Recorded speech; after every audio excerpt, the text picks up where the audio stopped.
Welcome to the Jeff and Jamie feed, our first time at the Supperland Bar. I know we never film here in Supperland. We're usually over at Growler's Poorhouse, but we are filming today on a Friday, and our team is prepping over at Ever Ondalo and Growler's Poorhouse and using those kitchens, and so we figured this was the quietest place we could be. Yeah, with the leaf blowers. I know. Well, if you hear leaf blowers out there, it is just part of the ambiance here at the bar at Supperland here today. I love it, but what a cool day we have. We have Eric Cacciatore coming to speak with us. And you said his name right, Cacciatore, I like can chicken say cacciatore. food. I can say food things pretty well. Yeah, I got those down.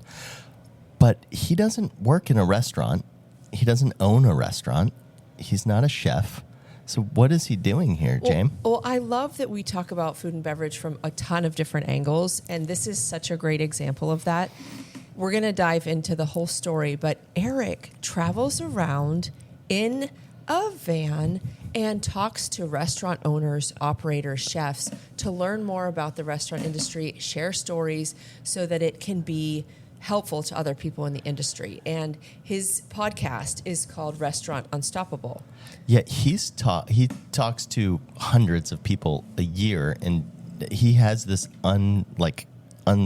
unstoppable knowledge of the restaurant industry just from being able to talk to so many people in so many different endeavors. But you said something that was very close to my heart. What's that? That he sleeps in a van. Yes. Just like... I know it's close to your heart. So Jeff's father, who has now since passed, but he used to live in a van for 9 months of the year to travel around and play in USTA tennis tournaments. Yeah. So it just shows me that you have to have a certain level of devotion. You sure do. And passion for what you do. And you are 100% committed if you're doing that.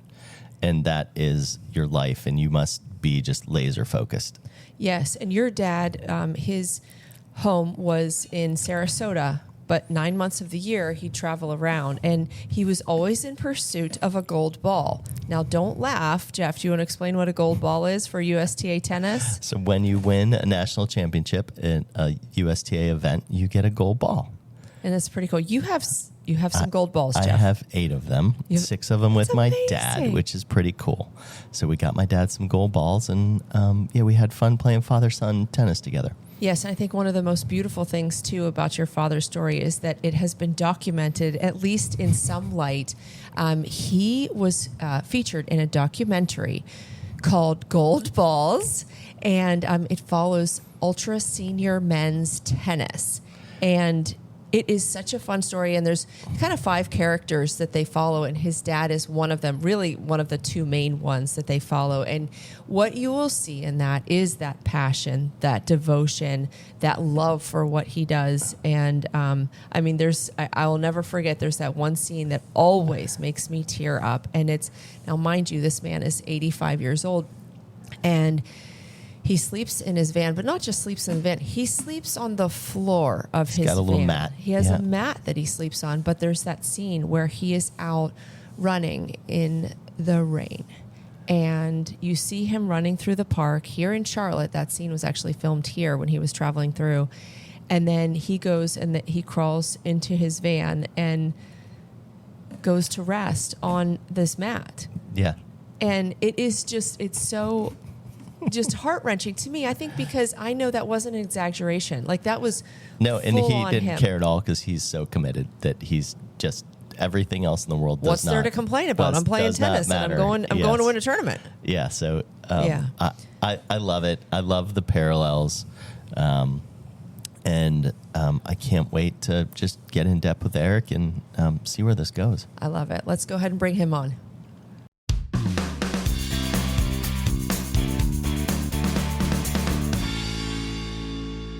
We have Eric Cacciatore from Restaurant Unstoppable with us today. I am so excited to have a professional podcaster with us. Yes, because we don't know what we're doing. Actually show us how to do this. So we're really glad to have you. Yeah, I think that's the first time I've ever been called professional, so it feels really... No, I'm just kidding. No, thank you for having me be here. It's a pleasure. Did I cut you short? Go ahead. No, not at all. You know what? You're going to have to wear a different hat today Today is not your listener hat, I know. Eric. Today Except is he's your got a talking Restaurant hat. Unstoppable hat on, so I think he's dressed well. I know.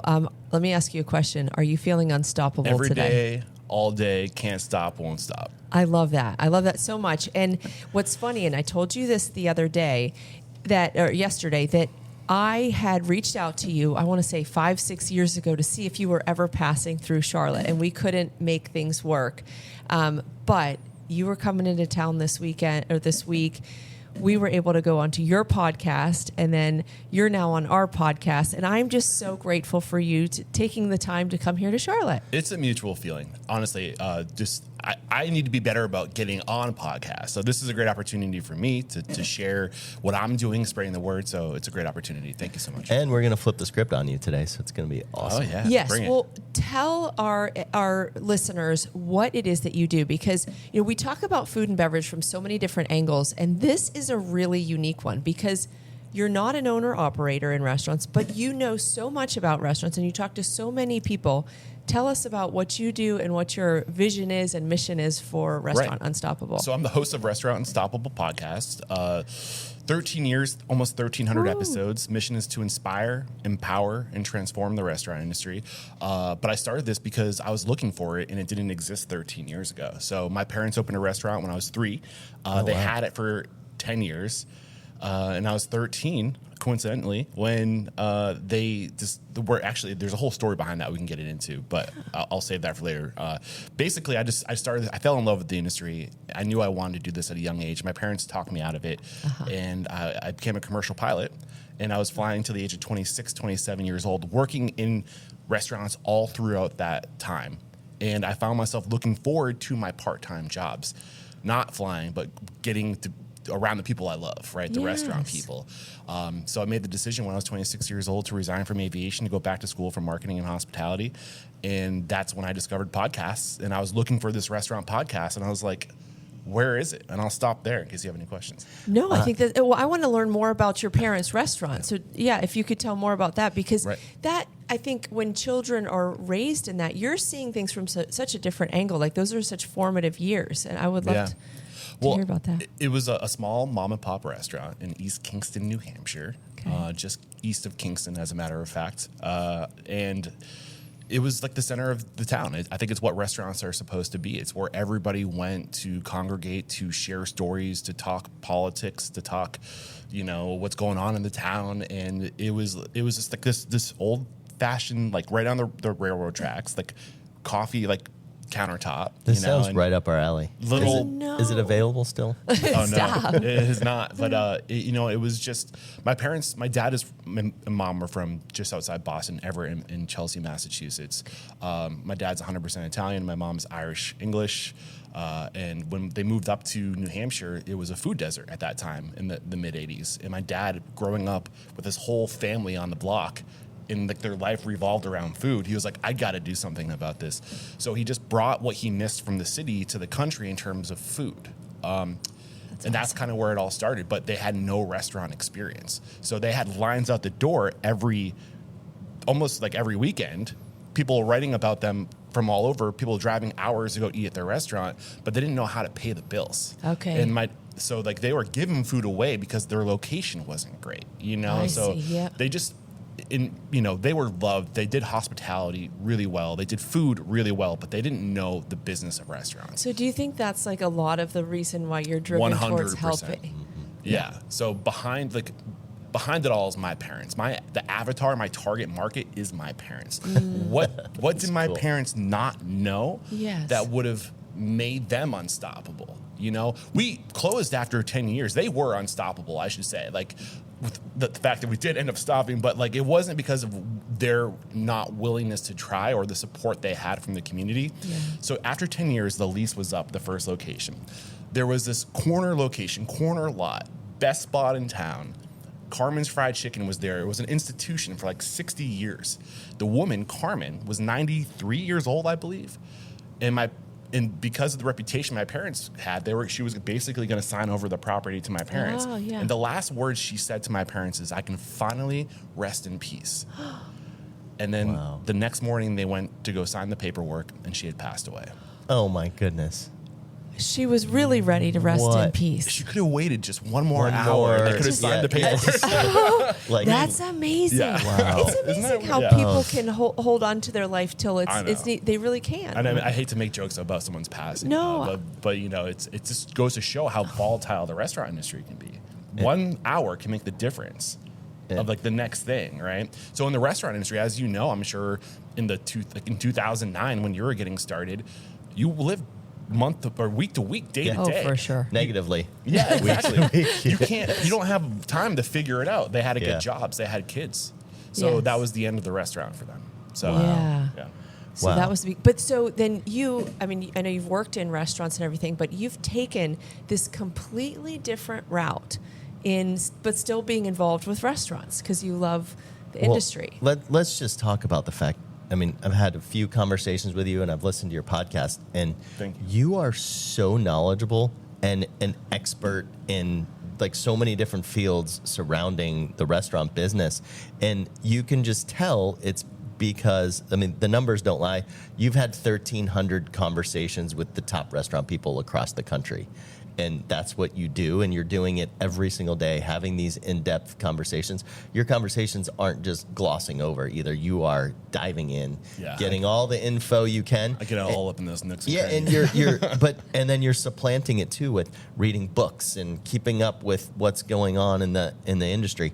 And so it really shows that it's crazy. You don't work in a restaurant, you don't own a restaurant, you're not a chef, but you are a restaurant expert. Well, thank you. It's a very nice compliment. I do feel like an imposter a lot. I do suffer from imposter syndrome. Don't we all? Well, We all do, Eric. I host, arguably considered by many, and it's a honor to be considered by many the #1 restaurant business podcast. And I've never opened a restaurant. It's okay. Who the hell am I? But you're listening all the time. Yeah. Well, thank you. Yeah. But I did grow up in the industry, and I got to experience first row seat of what it's like and how hard it is, but how great it is too. Being a part of a community, being the center of a community, being able to carry a conversation with adults at the age of 5 years old, which has probably been grooming me to be a podcast host for all this time. But the dream was always to open a restaurant. The reason I became a commercial pilot was because I wanted to make a bunch of money, so you retire and open a restaurant. I love it.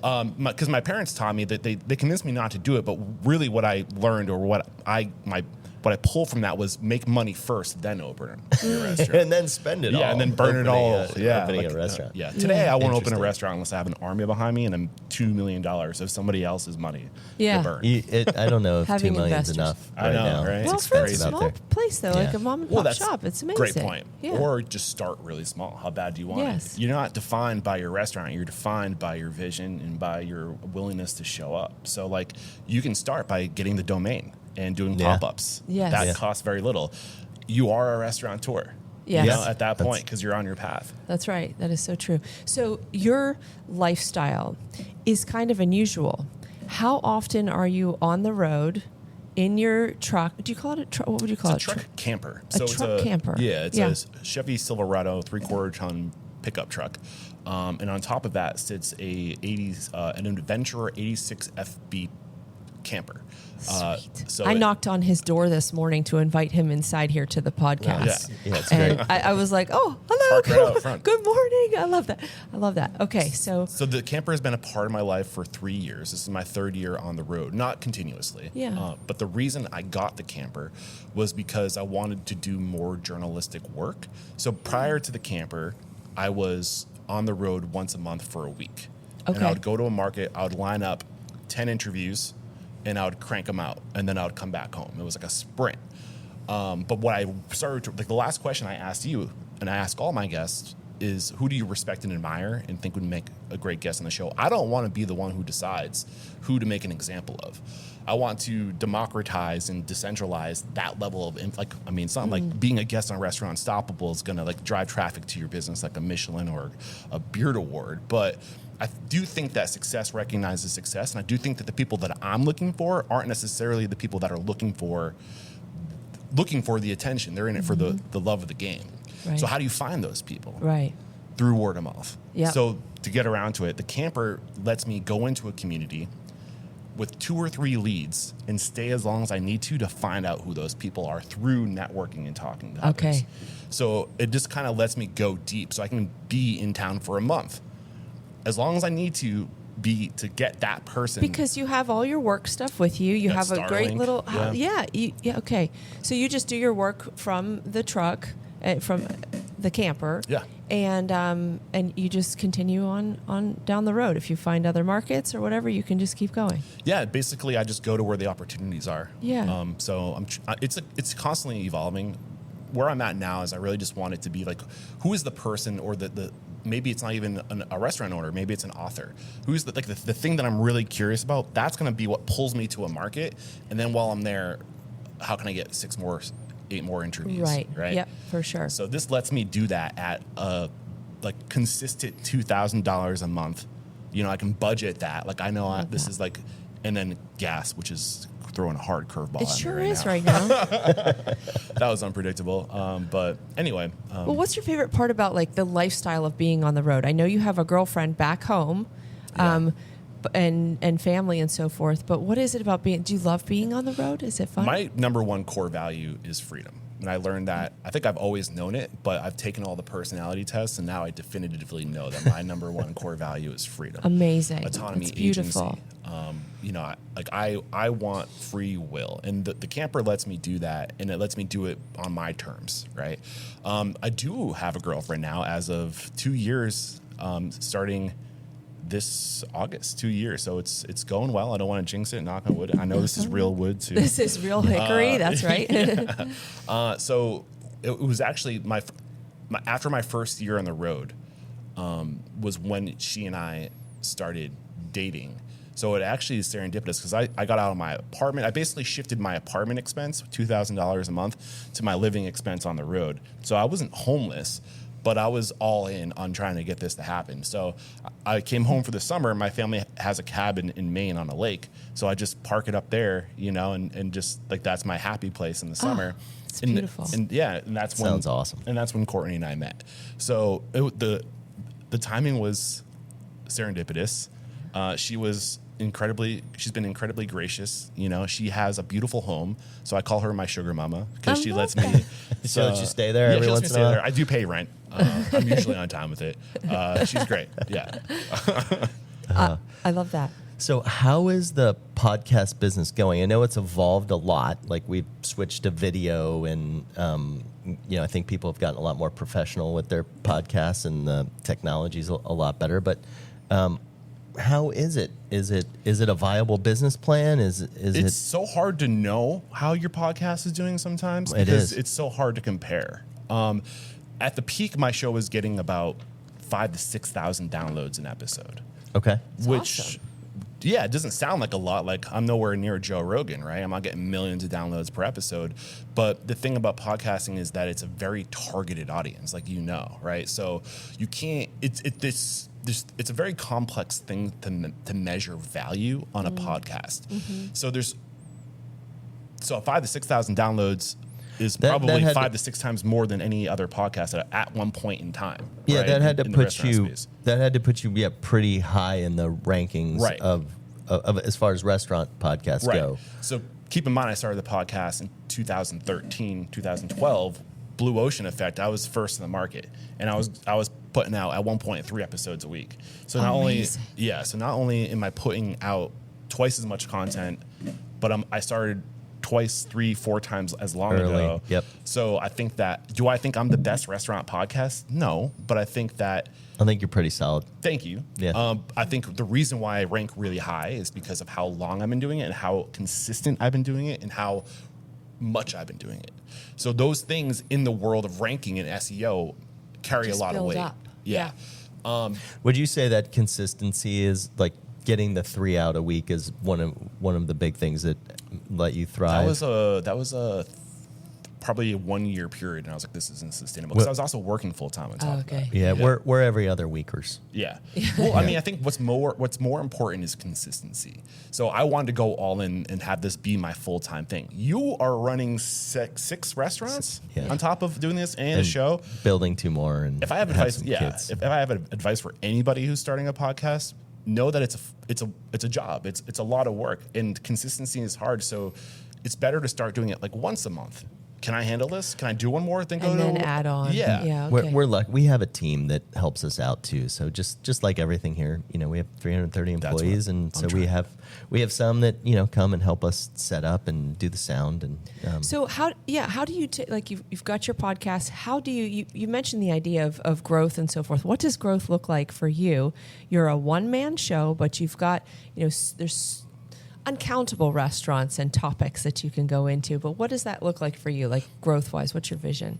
I'm going to answer that, but you asked me a question that I haven't answered yet, and I still don't think I've answered your question. Oh, no. How long am I on the road? 5 to 6 months out of the year is Okay. what it looks like right now. Nice. I'm trying to get between 3 and 4. I'm trying to figure that out. And the question that I didn't answer from you is, how's the podcast today? I say between 3,000 and 4,000 downloads is what I'm doing, but there are also more restaurant business podcasts today than I can count, and the market hasn't changed. So I think that but you still have to be near the top though of those. So while you might have a few less, I don't know if there's.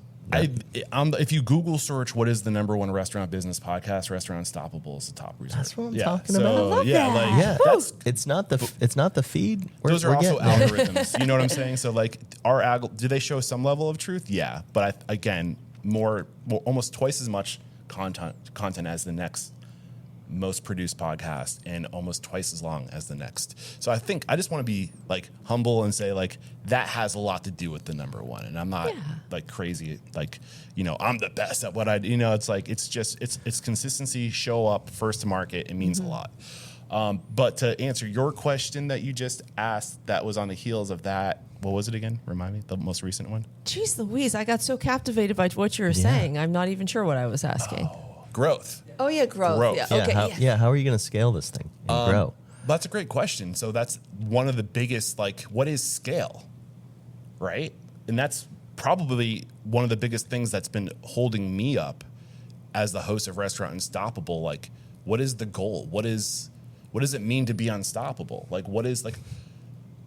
do we scale to 1,000 locations? Do we do 6 locations really well and make a big impact in our community? Like, what is growth? What is the goal? Yeah. So in terms of scale, I think if I have to pick a side, if there's a line, I think scale is doing what you're already doing better. So that's kind of where I'm at right now. And I think if you do what you're already doing better, if we are judged on that, then opportunity comes. And then it's a game of picking the right opportunity, right? I mean, that's a big thing. I mean, I think that's like kind of one of our core things is just keep getting better. Yeah, right. Continuous improvement. Continuous every year. improvement. Keep learning. Keep getting better, and you'll get to you'll be in a better place. Even if you don't open another restaurant, just do what you're doing better at all the places where. So yeah, where am I right now? I think, how do I do what I'm doing already better? Or how am I doing what I'm already doing better? I think it's me doing more of what I'm supposed to do and outsourcing a lot of what I'm not supposed to do.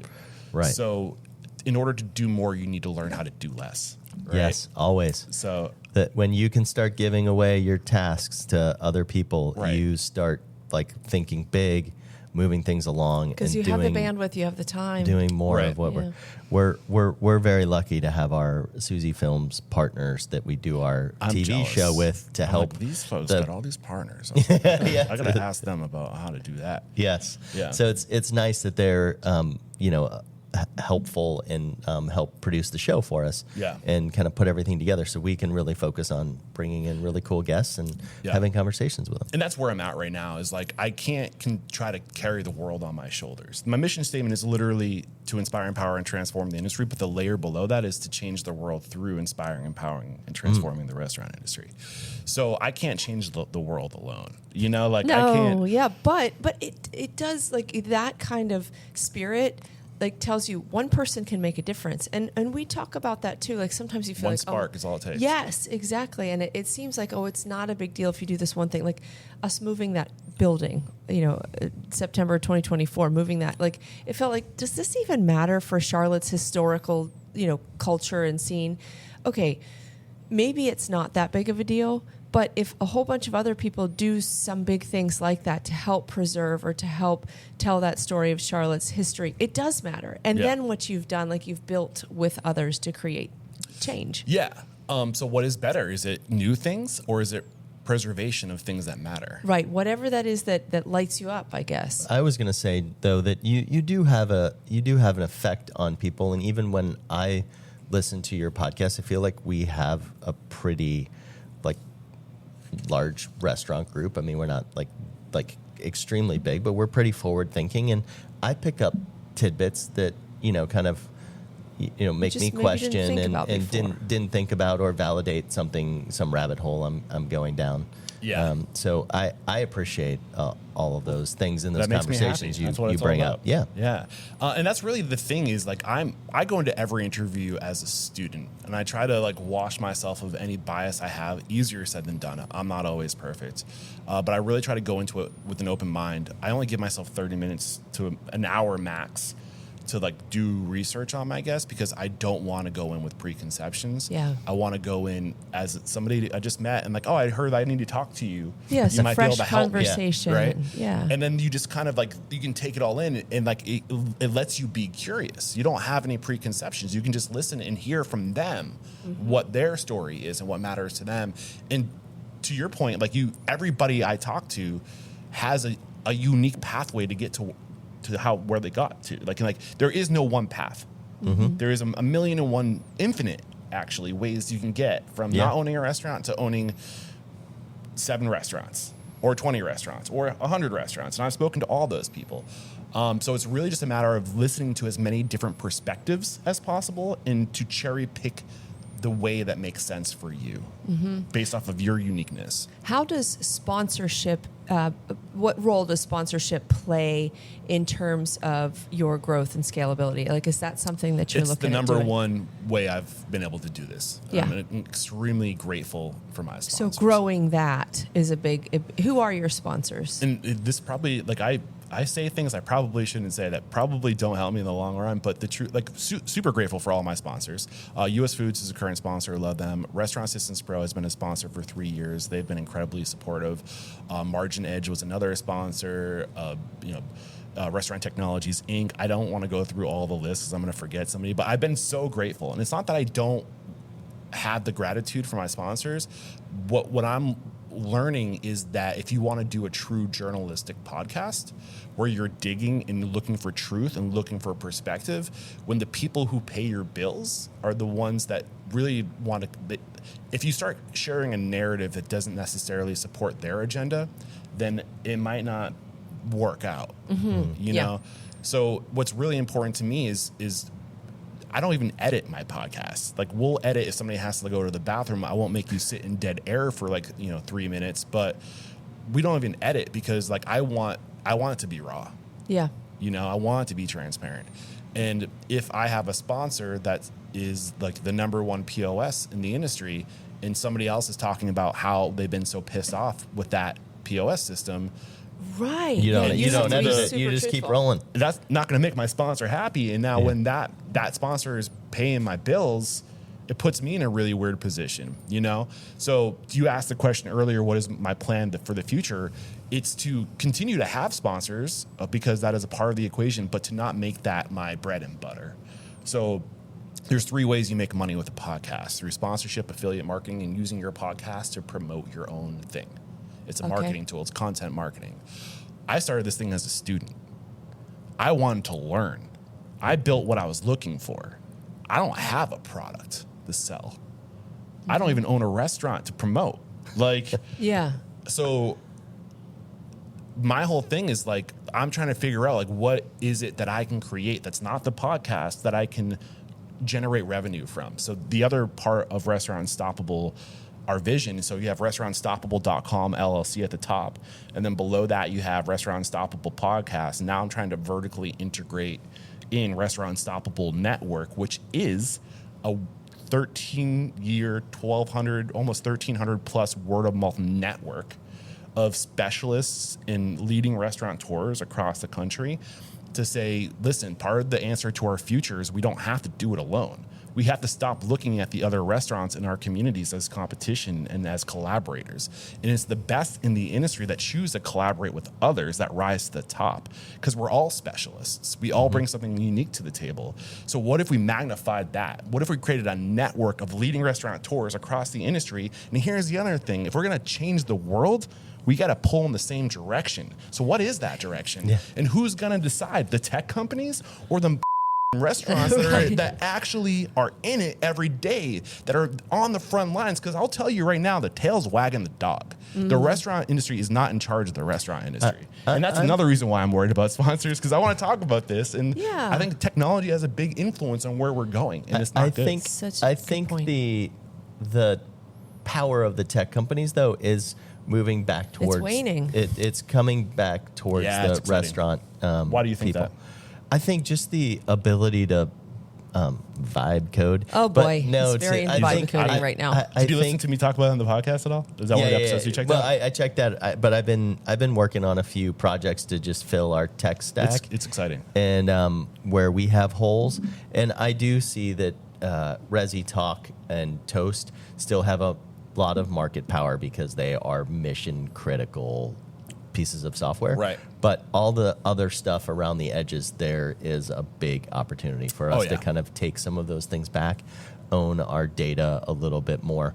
But I do love the things that Toast is able to do now with their AI, of they're aggregating a whole bunch of data now in our market, and they have this a whole lot of information, and you can kind of find out from AI, like, how am I doing against my peers and in market and those kind of things, which benchmarking is really important. I think is really neat, and we just haven't had that info before, so it's pretty cool. Well, it's exactly why I start every episode off as awkwardly as possible by asking my guests how much money they make and like what's your revenue and percent profit. And the reason why I do that is because I think benchmarking is really important.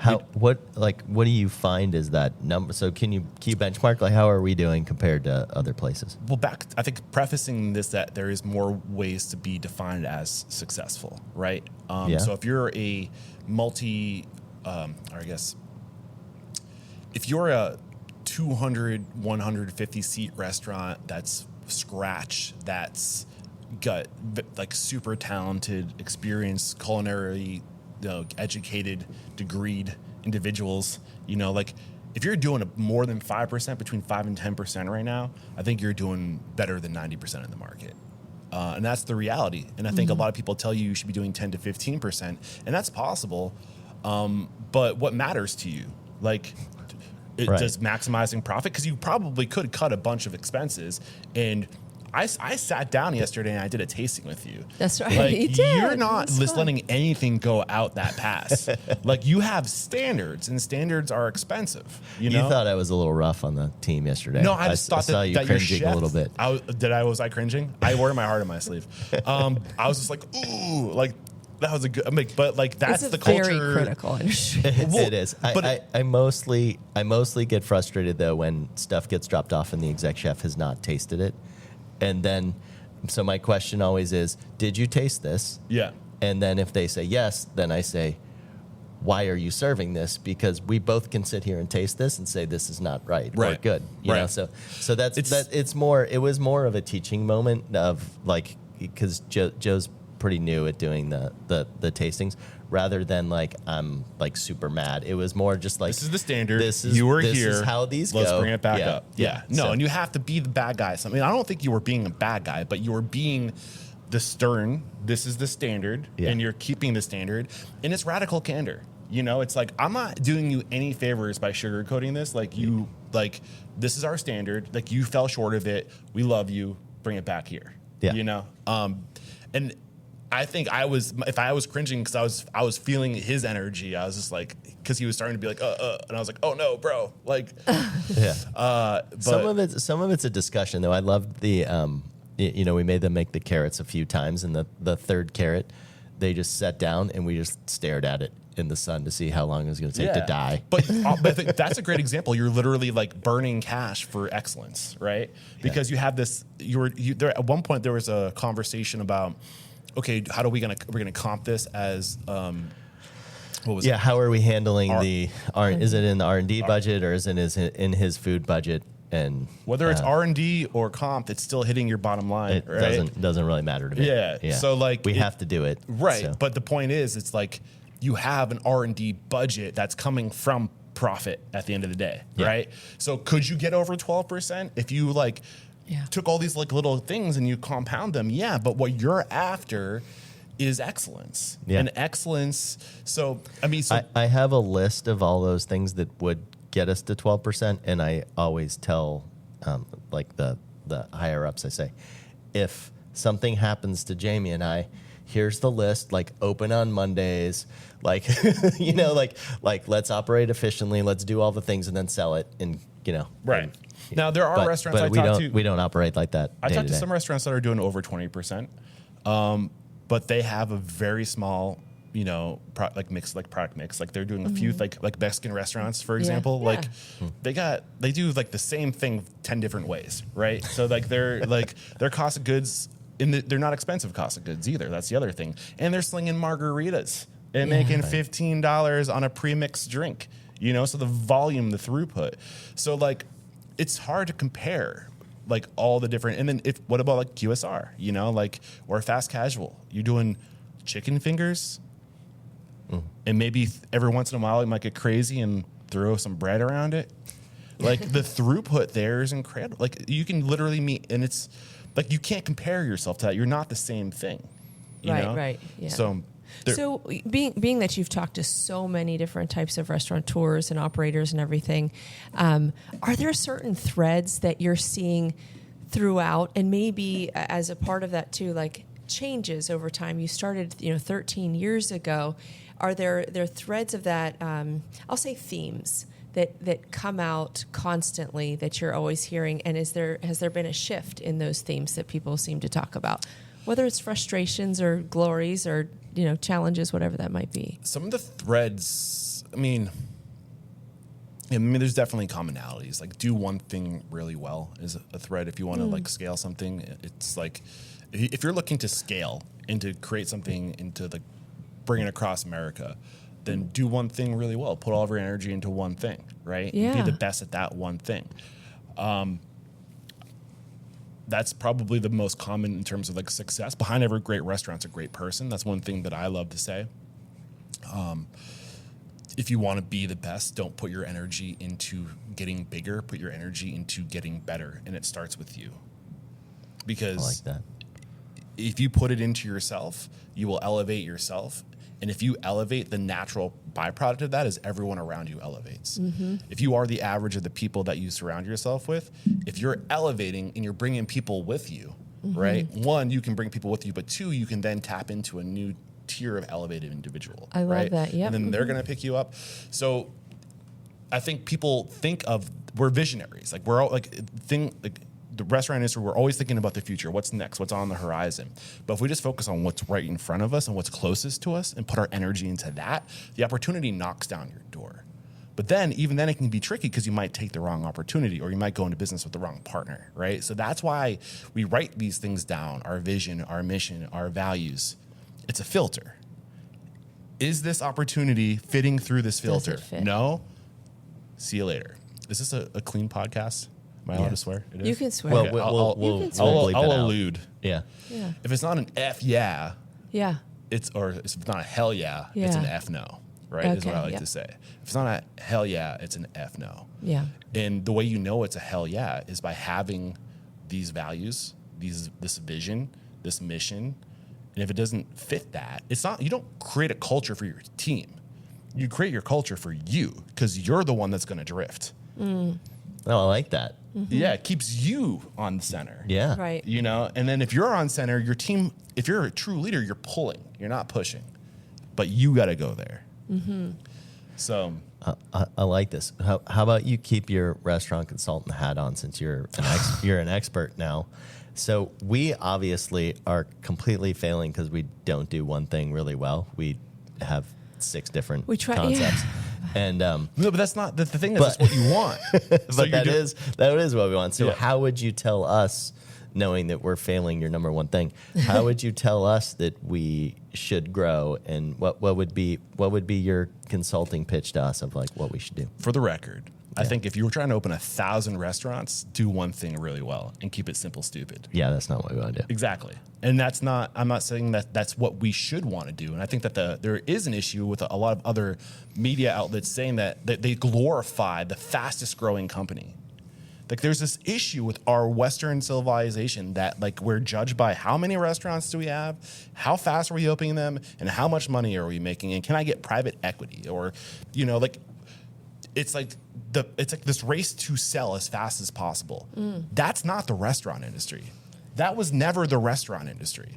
The restaurant industry literally was born out of the thing that I think what makes us what we are, which is this tribal, communal, loving species that thrive. Like we literally thrive off hospitality, coming together, being with one another. Yeah. And like if you look at the history of hospitality, the word hospitality derives from the Latin word like hospes or something like that, and it literally means guest and host.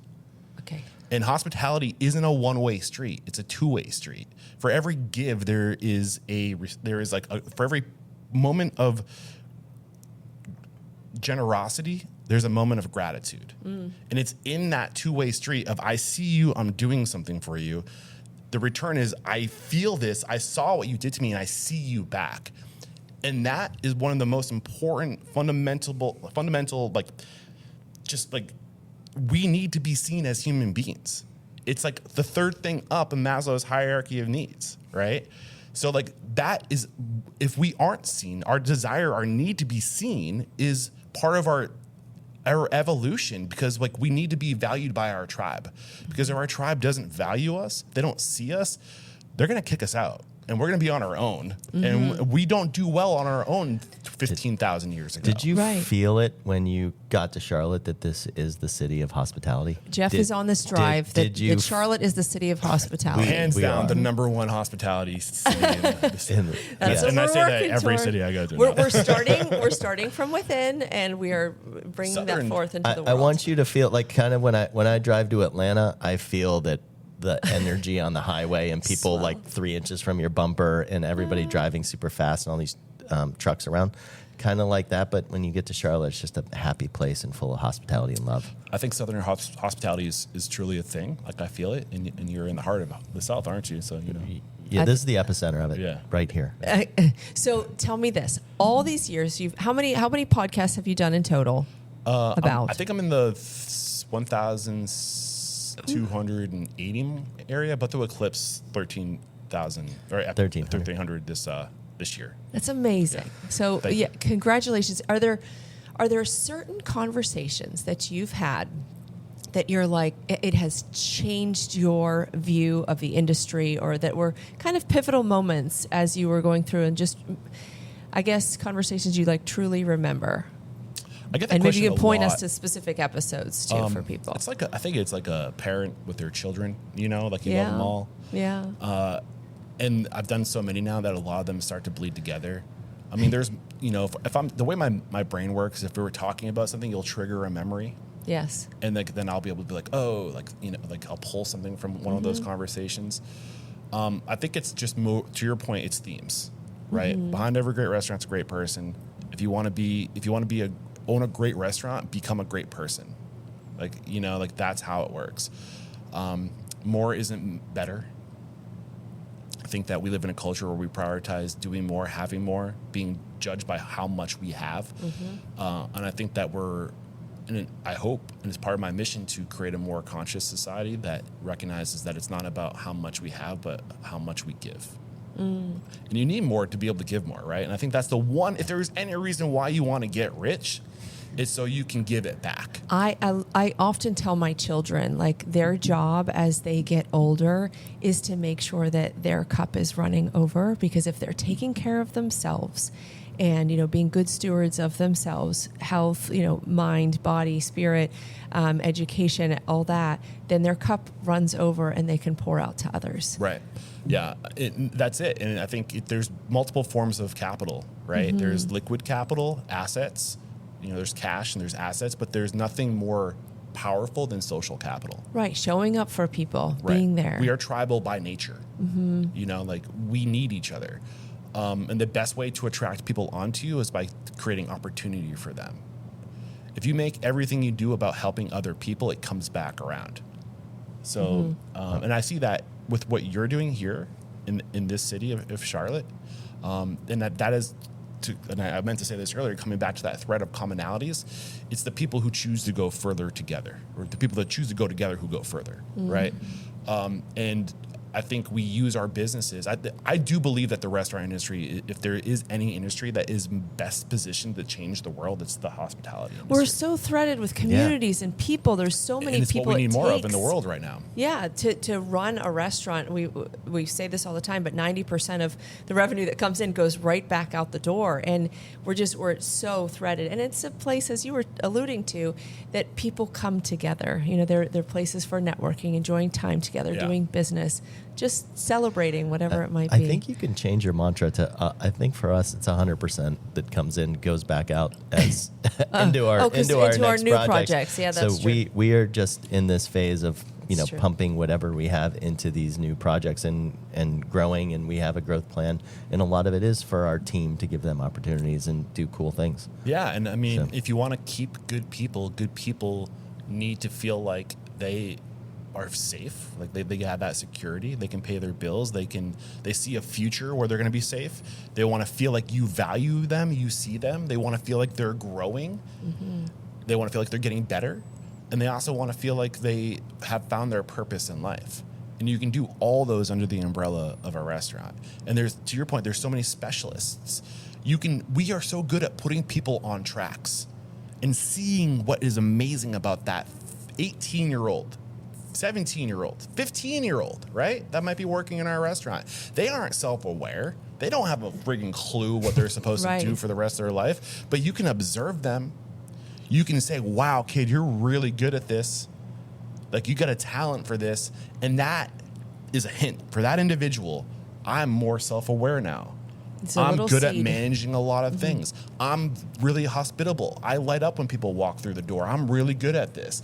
It's those reinforcements continuously through the career, the growth of an individual that will put that person on a track. And there's so many destinations within the industry where you can end up. There's so many tracks. Yeah, and that's so immeasurable. You can't measure, the thought that, I'm thinking of Sydney, our host over at Alleluia Hall, like that, I can see her light up when people walk through the door, and how much joy she has and how much she wants to help people, and allowing her to see that treasure within her, that she is fantastic at that.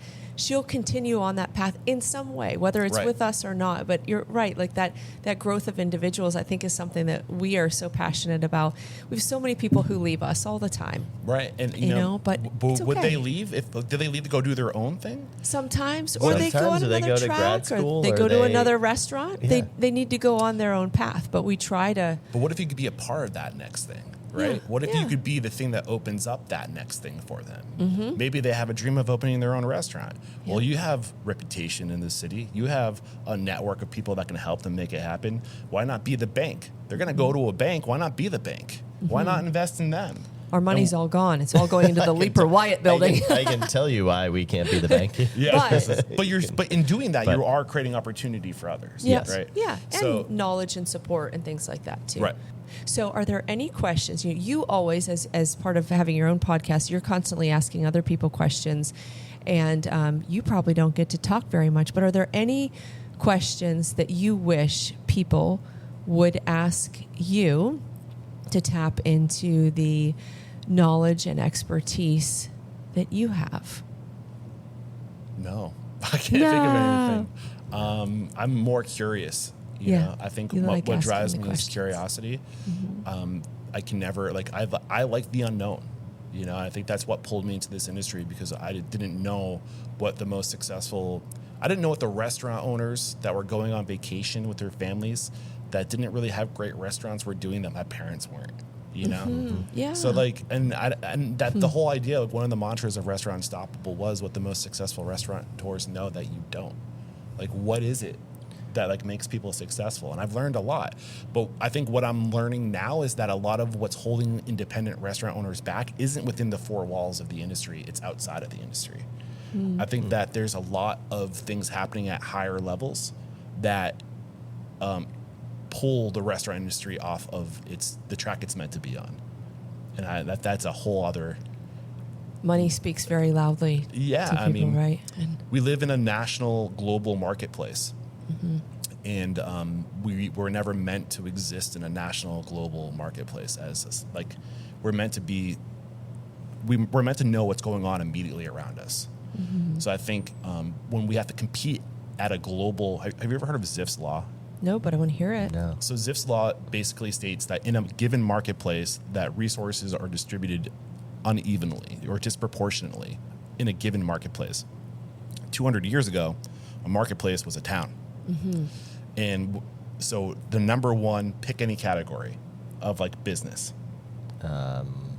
Food supply, farming. Iron work. Any one of those things. Blacksmith. Yeah, the number one restaurant, right, would do twice as much business as the number two restaurant, 3 times as much business as the number 3 restaurant, 4 times, and it would continue on. So that is the uneven distribution, because word of mouth leads everything. So if you're the best in town, everyone in that town is going to say, if you're a cobbler, go to this person. He's going to fix your shoes. And you could be 2% better than the next best restaurant, but you're doing twice as because the word of mouth. Because so it's always going to be unevenly distributed, and that's given any market.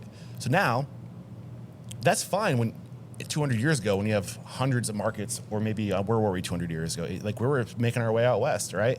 100 years ago, we were on the West Coast. We had thousands of marketplaces, and it was fragmented. And it's probably the one time where the middle class was healthier than ever before, because the money was being spread out. But now we're in a national and or global marketplace, depending on what market you're in, and there's room for only one number one burger joint, and that's McDonald's. You know.